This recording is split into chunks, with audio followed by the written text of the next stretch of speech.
I've already pulled that body from the sea. Excellent, Domina Julia. Keeping one's word is the foundation of any solid partnership. I know, Septimonte's current effort doesn't quite heed the Senate's wishes, but we'll see to that. A cup of poisoned wine, a passing fly, a dagger. Fate strikes where least expected. With someone as clever and calculated as you at the helm, the House of Silver need not fear for its survival. I do not work with you for our sake. I do this for Septimont. Some of us have forgotten the terror of life adrift at sea.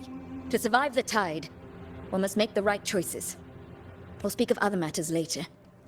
But tell me, why would you want a dead woman who fell into the sea? Dead woman? Ah, you mean Mia?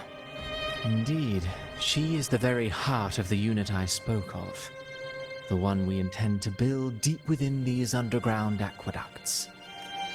Alive or dead, her body holds the information we need. The Fraxidus's experiments here will continue for some time. In the meantime, covering up this little laboratory's existence will require your assistance, madam. The heart? That weakling's resonance abilities were meager at best. Her performance in the arena was nothing special. If it weren't for those incompetent fools in the Senate using her as a puppet to shift the attention and anger of the masses, she wouldn't even have made it to the finals. Do not be upset, my dear Domina. You're absolutely right. The girl is so feeble she can't resist her creator's will in the slightest. Winning the Grand Aegon was precisely what brought the shadow of death upon her.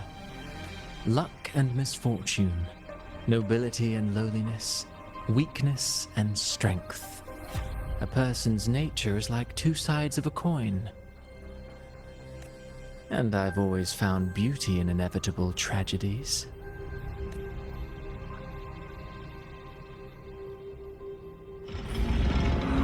So Mia has been dead all this time. She didn't leave Septimont when she vanished. The sea took her.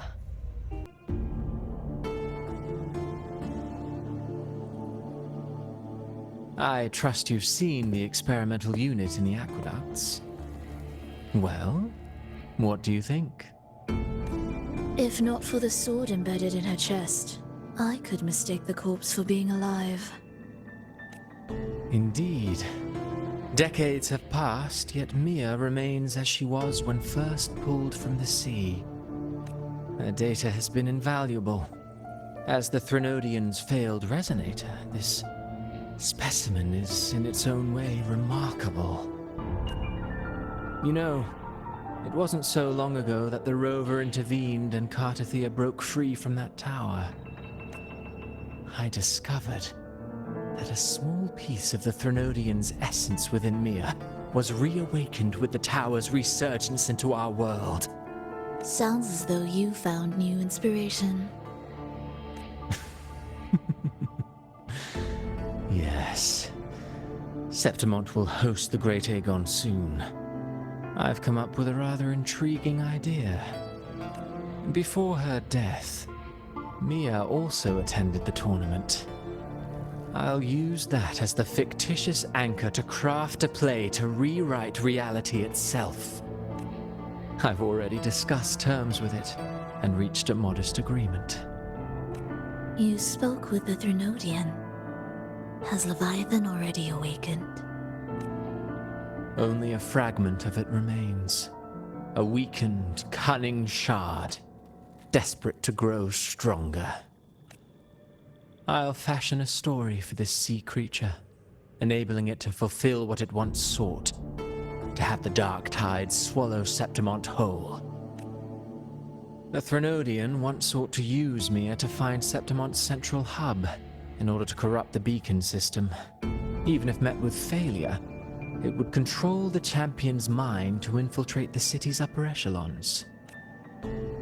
Oh well, it all failed in the end. In the face of her futility to resist corruption, that girl chose death. She drove a sword into her heart and leapt into the sea before choking on her own blood.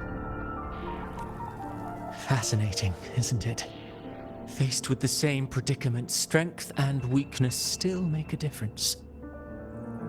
The Blessed Maiden single-handedly thwarted the Threnodians' designs in Raguna, but this poor soul had no choice but to take her own life. A death so theatrical, so saturated with sorrow. How poetic. How beautifully tragic. I don't care for your taste, Cristoforo. I'm merely curious.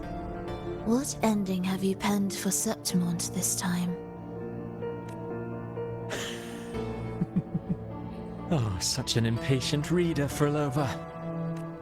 This play is nothing more than an amplifier, designed to nurture the Threnodians' lingering power. Once it grows large enough, I'll overlay the Sonoro onto reality. All that's needed is for Domina Julia to select the right champion. Swapping out the protagonist is hardly a challenge. Once the sea creature grows within the cradle I forged from the dark tide, the hymn of journeying paradise will spread from Septimont across Renacita. Really, compared to those Septimontians who've long forgotten Mia, the story I've written for her is far more thrilling. Don't you agree? And what if it fails? Then so be it. You know, Frolova, stories are but mankind's attempt to imagine and rehearse fate. If this play proves Rover worthy of becoming the protagonist of my story, if they pass their trial by fire, then isn't that a victory as well?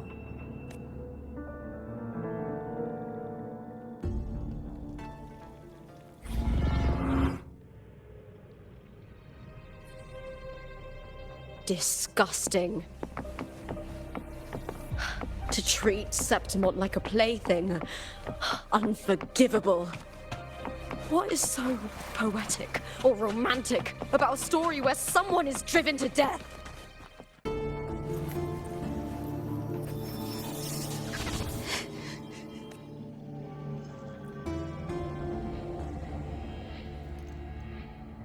Still lingering, Mia. A fading reverberation that should have dissolved in the deep long ago. Where are you going? To claim the title. Was that not your unfulfilled wish?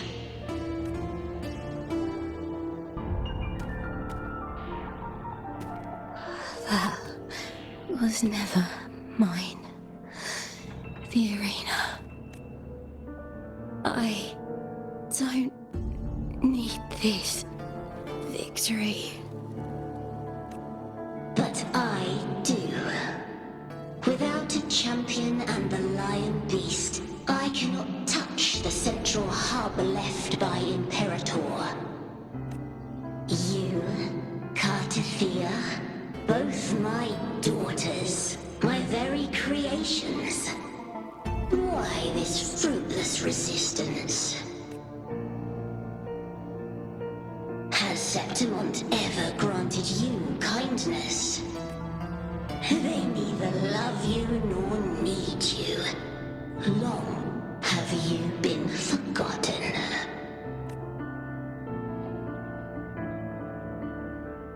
We were raised by them. You will never understand. Proud in battle, and yet yearning for strength. I know the heart of the Septimontians far better than you. Mia, you are simply too afraid to face their true nature. You choose to deceive yourself. You cannot admit that they used you, and then cast you aside. You cannot accept that from the start you were insignificant. No. Viburnum. My It matters not. Your thoughts are of little consequence.